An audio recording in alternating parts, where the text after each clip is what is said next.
अस्सलाम वालेकुम। उम्मीद करता हूँ सब लोग बेहतरीन होंगे। आज की वीडियो एक बड़े रिप्यूटेड शॉपकीपर है, उनकी रिक्वेस्ट में मैं बना रहा हूँ और ऐसी बात है मुझे भी टॉपिक चाहिए होता है वीडियो बनाने का, तो उनका शुक्रिया, मुझे टॉपिक मिल गया और आपके लिए अवेयरनेस का एक सबब बन जाएगा, एक वजह बन जाएगी मेरा ये वीडियो बनाना। वीडियो बनाने का पर्पज़ बेसिकली है S23 अल्ट्रा। मैंने पहले बताया था कि टैग मॉडल्स में ऐड हो चुका है और आ रहा है प्रॉपर तरीके से, पाकिस्तान में आना शुरू हो गया है, लाहौर वाली मार्केट में भी आ गया है। S23 अल्ट्रा ऑफिशियल वीडियो जो टैग मॉडल है वो आ गया है, लेकिन इसमें कैच चल रहा है, बड़ा इशू वाला सिनेरियो चल रहा है। वो ये है कि इसमें DM3 डिवाइस आनी शुरू हो गई है। अब आप सोच रहे हो कि DM3 डिवाइस आने की शुरू हो गई, इसका क्या मतलब है? जाहिर सी बात है, जब आप ऑफिशियल PTA फ़ोन लेते हो तो आप उसको DIRBS पे या DVS पे चेक करते हो कि उसका IMEI अप्रूव है या नहीं। तो अप्रूव जो ऑफिशियल PTA का तकाजा है वो यही है कि आपने आईफोन अगर चेक किया है तो आईफोन के साथ आईफोन का मॉडल शो करेगा, this IMEI is of iPhone 7, iPhone 8, iPhone 10, 11, 12, 13, 14, 15 जो भी है, ऐसे ही है, ठीक है। तो अभी क्या सिनेरियो चल रहा है, S23 अल्ट्रा का जो ऑफिशियल PTA टैग में स्टॉक आया है उसमें जब ऑफिशियल PTA चेक करने के लिए आप जब DVS पे IMEI डालते हैं तो वहाँ पे लिखा आता है this IMEI is of DM3 device, ठीक है। मतलब DM3 डिवाइस का वो क्या है वो मैंने रिसर्च कर लिया, मैं बताता हूँ आपको।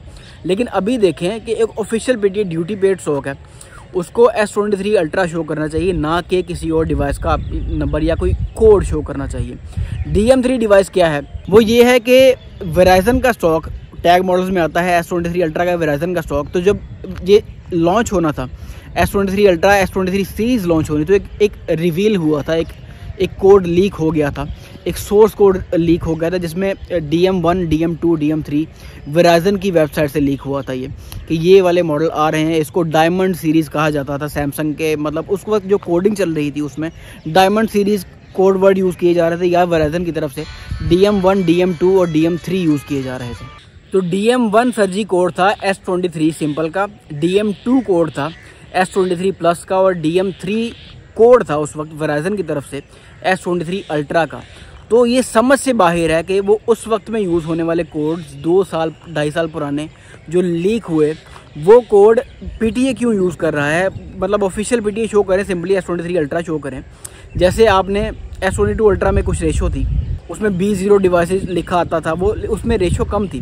S22 अल्ट्रा में 80% सामान में S22 अल्ट्रा ही लिखा था DVS पे कि ये फ़ोन S22 अल्ट्रा के नाम से ऑफिशियल अप्रूव है, लेकिन 20% सिर्फ उसमें रेशो थी, बहुत कम रेशो थी, जिसमें BO2 डिवाइस B0 लिखा था डिवाइस, वो भी खैर एक सोर्स कोड ही था। लेकिन खतरनाक बात सच्ची ये है कि S23 अल्ट्रा में ये हो रहा है कि 80% स्टॉक में DM3 डिवाइस लिखा आ रहा है। मतलब 80%, मैंने अगर 100 पीस मंगवाया, मेरा स्टॉक नहीं आया, मेरे पास अवेलेबल नहीं है, मार्केट में अवेलेबल है S23 अल्ट्रा का स्टॉक। लेकिन अगर एक बंदे ने, मैंने फॉर एग्जांपल किसी शॉपकीपर ने 100 पीस मंगवाया, उसमें से 80 पीसों में DVS पे जब चेक करते हैं उसका IMEI डाल के, तो वहाँ पे DM3 डिवाइस लिखा आता है। तो ये एक रिस्क है शॉपकीपर्स के लिए। मैं अगर गवर्नमेंट को टैक्स पे कर रहा हूँ तो मैं S23 अल्ट्रा लिखा हुआ चाहता हूँ सर जी। मैं इंपोर्ट में अगर कस्टम्स ड्यूटी पे कर रहा हूँ एक फ़ोन की, तो मैं चाहता हूँ कि उसमें कोई सोर्स कोड लिखा ना आए, कोई कोड शोड लिखा ना आए, सिंपली उस मॉडल का नाम लिखा है कि this IMEI is of S23 ultra या this IMEI is of S22 ultra, जो कि हर यूज़र एक्सेप्ट करेगा, जो कि शॉपकीपर एक्सेप्ट करेगा। तो जो कि पहले S22 अल्ट्रा में ये सीन हो चुका है और इम्पोर्टर्स ने कंप्लेंट भी लॉन्च की थी। जाहिर सी बात है, जो गवर्नमेंट है PTA को कंप्लेंट भी लॉन्च की थी कि हमने S22 अल्ट्रा आपको दिया है, इसमें जो IMEI अप्रूव शो करेगा वो S22 अल्ट्रा का अप्रूव शो करना चाहिए, ना कि BO डिवाइस का या B0 डिवाइस का शो करना चाहिए। उसी तरह लेकिन उससे भी ज़्यादा शिद्दत से एक पहले रेशो कम थी S22 अल्ट्रा में, BO2 डिवाइस की रेशो कम थी दिखाने की, शो करने की, और S22 अल्ट्रा ज़्यादा दिखाता था, 80% to 20% रेशो थी। लेकिन उस शिकायत करने का, उस कंप्लेन को करने का फ़ायदा ये हुआ माशाल्लाह से, उसका सलूशन ये निकला है कि उसको अब 80 to 20 रेशो हो गई है। 80% अब DM3 डिवाइस शो करता है S23 अल्ट्रा जब खरीदना चाहें आप, और 20% S23 अल्ट्रा DVS पे शो करता है। तो उसको ज़रा सिंपल अल्फाज में बयान करूँ, आप एक फ़ोन लेते हो, DVS की ऐप पे उसका IMEI डालते हो वेरिफिकेशन के लिए। जाहिर सी बात है PTA कहता है कि वेरिफिकेशन करके फ़ोन लें, तो PTA जब आपसे खुद कहता है कि वेरिफिकेशन करके फ़ोन लें, तो आप वेरिफिकेशन PTA के कहने पर करना चाहते हो DVS की ऐप के ज़रिए। तो DVS की ऐप पे आपके हाथ में S22 अल्ट्रा है या S23 अल्ट्रा है, तो आप जब उसका IMEI डालोगे तो आप एक्सपेक्ट करोगे कि वहाँ पे अप्रूव की शो करते वक्त S22 अल्ट्रा या S23 अल्ट्रा ही लिखा आएगा। लेकिन जब आप चेक करते हो तो आपके हाथ में S22 अल्ट्रा है, लेकिन शो क्या कर रहा है BO2 device, this IMEI is of BO2 device.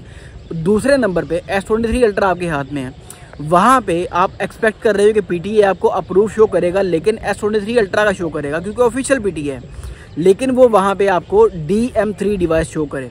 तो ये जानबूझ के एक किस्म के लिए शॉपकीपर्स के लिए, इंपोर्टर्स के लिए उनको डिस्करेज किया जा रहा है। मैं दोबारा कह रहा हूँ कि सर जी इंपोर्टर डिस्करेज होता है शॉपकीपर जब ऐसी कंप्लेन करेंगे। हमने इंपोर्टर्स ने शॉपकीपर को सामान बेचना है और शॉपकीपर जब ऐसी कंप्लेन करेगा कि यार ये सामान हमने नहीं लेना, लोग वापस कर देते हैं ऐसा सामान, ठीक है। शॉपकीपर समझते हुए कि हाँ यार DM3 जो है वो सोर्स कोड है S23 अल्ट्रा का, उसके अंदर जो IMEI है वो भी चेंज नहीं है, ऑफिशियल PTA वो मानते हैं, लेकिन चूंकि कस्टमर ही उनसे नहीं खरीदेगा तो वो ऐसा स्टॉक नहीं खरीदते। तो इंपोर्टर्स ने अगर ऐसा स्टॉक बेचना ही नहीं है तो सर जी आपको क्यों ड्यूटी दे रहे हैं हम क्यों आपको ड्यूटी दे के अप्रूव करवा रहे हैं? इसको थोड़ा सीरियस लें। PTA से मेरी रिक्वेस्ट है या कस्टम से मेरी रिक्वेस्ट है, जो भी इसको DVS का रिस्पॉन्सिबल है कि DVS में जो IMEI डालें उसी डिवाइस का IMEI शो करें, बजाय इसके कि वहाँ पर कोई सोर्स कोड शो कर दें।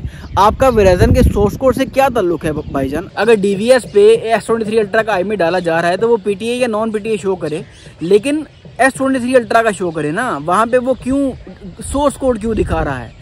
वेराइजन का सोर्स कोड DM3 क्यों दिखा रहा है एज ए डिवाइस? इसको फिक्स करें एज सुन एज पॉसिबल, वरना इंपोर्टर आपसे अप्रूव करवाना ही बंद कर देंगे। सर जी आप खुद डिस्करेज कर रहे हैं लोगों को पकड़ के।